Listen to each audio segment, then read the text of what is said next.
अस्सलाम वालेकुम everyone, this is D3 exercise 8D question number 2 हम उसका कर रहे हैं, जिसमें एक इन्फॉर्मेशन हमें दी हुई है। ट्रायंगल GHI है, उसमें G जो है 9 centimetre, I 7 centimetre, angle H 30 degree और H मालूम करना है।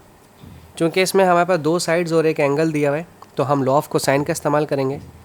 लॉ ऑफ कोसाइन हमारे पास होता है A² plus = B² plus C² वाला। तो हम इस तरह से हम अब चूँकि H मालूम करना है, इसलिए H² यहाँ आएगा और I² और प्लस G² दूसरी तरफ -2IG ब्रैकेट में, और कॉस चूँकि यहाँ H है इसीलिए यहाँ पर भी H लिया जाएगा। ठीक है, ऑल्दो यहाँ पर गिवन है हमें, ठीक है, बट कॉन्सेप्ट यही है कि जो अल्फ़ाबेट जो साइड यहाँ होगी उसका ऑपोजिट एंगल लिया जाएगा। ठीक है, I है आपके पास 7, 7 का स्क्वायर, G है आपके पास 9, 9 का स्क्वायर -2, 7 और 9 और कॉस 30 डिग्री। ठीक है जी, अब आपको इसको अपने कैलकुलेटर में करने का तरीक़ाकार आना चाहिए।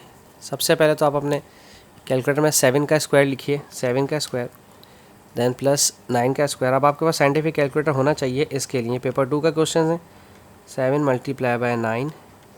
बाद औक़ात इनकी वैल्यूज़ हमें दे दी जाती हैं फेडरल के अंदर, तो हमें उसके हिसाब से जो बड़ी फेमस वैल्यूज़ हैं उनका दिया जाता है।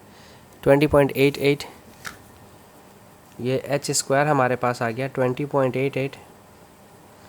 अब आप जानते हैं कि अगर एक तरफ से स्क्वायर हटाएंगे तो दूसरी तरफ आपको प्लस माइनस रूट लेना पड़ेगा, लेकिन चूंकि यहाँ पर ये साइड्स हैं, रूट्स नहीं हैं, इसलिए आपको एक ही दफ़ा स्क्वायर रूट लेना पड़ेगा। सो दिस विल बी 4.56, ये स्क्वायर इस से कट जाएगा। This is 4.56 centimetre. That's it, thank you so much.